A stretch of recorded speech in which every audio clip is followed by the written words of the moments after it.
Bonjour à toutes, bonjour à tous. On se retrouve pour une nouvelle vidéo sur les questions incontournables de la naturalisation française, ou du moins pour l'entretien d'assimilation à la culture française. C'est la deuxième partie, c'est-à-dire que nous avons déjà fait un premier épisode. Normalement, vous devez le maîtriser avant de passer à celui-ci. Comme ça, vous n'allez pas apprendre trop d'informations d'un coup. Donc voilà, je pose des questions telles qu'elles vont être posées par l'agent de la préfecture et j'y réponds pour que vous ayez la réponse à apprendre par cœur. Donc le but de ces vidéos-là, hors les simulations, c'est que vous mettiez vos écouteurs, vous posez au calme et que vous appreniez par cœur les phrases que je vais dire pour apporter des réponses nettes et précises et surtout pas de divagation à droite à gauche. Donc voilà, on va commencer. Je vous laisse 2 petites secondes. 1, 2. Donc l'agent pourra vous demander à quoi correspond la fête nationale. Je répondrai que la fête nationale correspond au 14 juillet. Mais le 14 juillet de quelle année? Eh bien, c'est le 14 juillet de l'année 1789. Alors, parlez-moi de la prise de la Bastille. Eh bien, la prise de la Bastille, c'était le 14 juillet 1789. Alors, c'était quoi la Bastille? Mais la Bastille, c'était une prison. C'était une prison royale. C'est-à-dire que n'importe qui pouvait être emprisonné de manière arbitraire par le roi. Et la prise de la Bastille, c'était un grand symbole de la liberté. C'est pour ça qu'on en a fait une fête nationale. Certains pensent même que le 14 juillet, c'est le début de la Révolution française. Mais quelle ville s'est soulevée en premier pour la Révolution française? Eh bien, c'est Paris qui s'est soulevé en premier pendant la Révolution française. Quel était donc le roi? Comment s'appelait le roi avant la Révolution française? Quel était son nom? C'était le roi Louis XVI. Comment s'appelait sa femme? Bien, la femme du roi Louis XVI, c'était Marie-Antoinette. Alors, c'est quoi notre régime politique actuel? En France, nous sommes dans un régime politique, nous sommes dans un régime démocratique. C'est un régime politique qui est basé sur la représentativité. Mais avant, pendant l'époque de Louis XVI, quel était le régime politique? C'était une monarchie absolue. C'est-à-dire que c'était une monarchie absolue. Là, l'agent pourra vous demander, mais qui détient les trois pouvoirs pendant la monarchie absolue? Vous devez répondre absolument que les trois pouvoirs sont détenus par le roi. C'est lui qui les détient entre ses mains. Il y en a question de savoir, mais vous connaissez les trois pouvoirs? Bien oui, les trois pouvoirs, c'est le pouvoir législatif, pouvoir exécutif et pouvoir judiciaire. Vous pouvez me définir les trois pouvoirs? Mais les trois pouvoirs, ça signifie que le pouvoir législatif, c'est détenu par le Parlement, et ils ont la fonction législative, c'est-à-dire qu'ils font la loi. Le pouvoir judiciaire, il est détenu par les magistrats, il veille à ce que la loi soit respectée et sanctionne en cas de non-respect. Et le pouvoir exécutif est détenu par le président de la République et par le gouvernement. Et donc eux conduisent la politique nationale et ils ont le pouvoir des armées, parce que le président de la République est le chef des armées. Je fais un petit rappel de la dernière vidéo, c'est pour un peu remuer vos méninges. Vous m'avez parlé de régime absolutiste, mais comment, pendant la Révolution française, ils ont signifié, ils ont symbolisé la fin de la monarchie absolue? Et bien c'était par l'exécution du roi Louis XVI. Vous connaissez la date de l'exécution du roi Louis XVI? Oui, c'était le 21 janvier 1793. C'était le roi Louis XVI qui fut guillotiné en plein public. Mais comment s'appelait? Est-ce que Louis XVI était le dernier roi de France?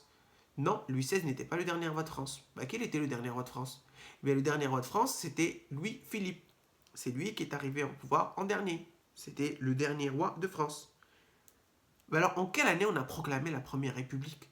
La Première République, elle a été proclamée en 1792. C'est en 1792 qu'on a proclamé la Première République.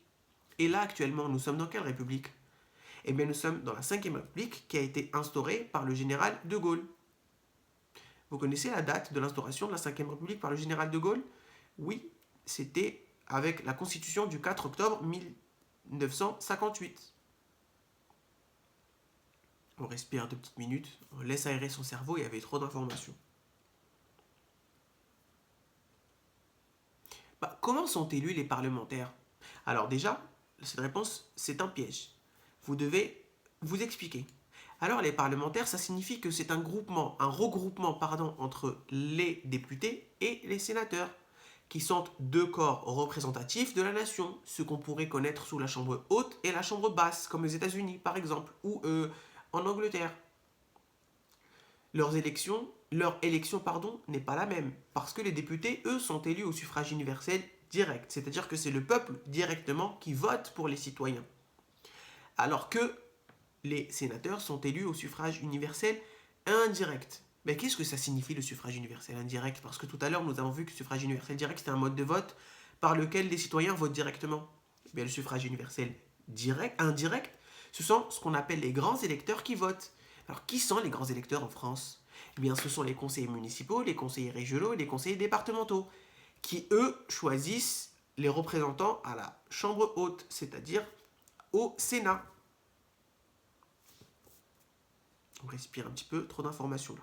Donc, toujours distinction entre l'Assemblée nationale et le Sénat. Assemblée nationale, député, Sénat, sénateur.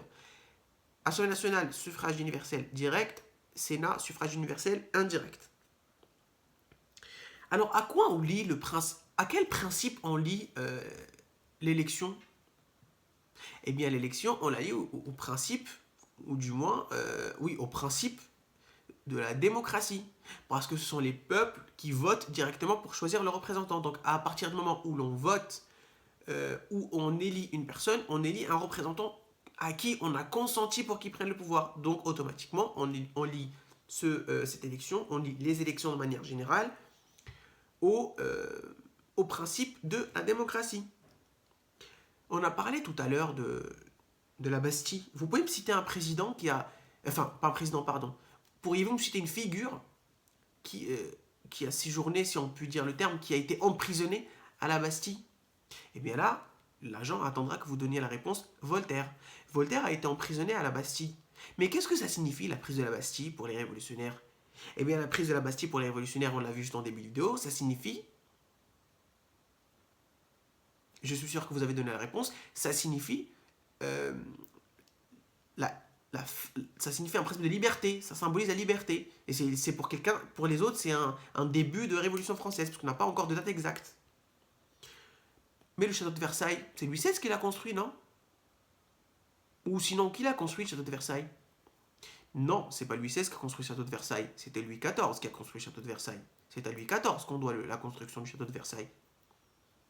Vous êtes sûr? Oui, certain. En quelle année a été construit le château de Versailles? Eh bien, le château de Versailles a été construit en 1631 et s'est achevé en 1634. Les travaux ont été initiés par Louis XIV. Et bien, pour finir, madame ou monsieur, quel était le surnom de Louis XIV? Eh bien, Louis XIV, il était surnommé le roi Soleil. Qu'est-ce qu'il aimait, le roi Louis XIV? Le roi Louis XIV, c'était un fêtard. Il aimait la fête, le théâtre. C'est à son époque que Molière a vécu. Suite au prochain épisode. En tout cas, j'espère que ça vous a servi. Retenez bien, apprenez par cœur. Et j'espère vous retrouver dans une prochaine vidéo. N'oubliez pas de vous abonner et à très vite. Ciao. Écoutez la vidéo en boucle, c'est la clé pour apprendre toutes les notions.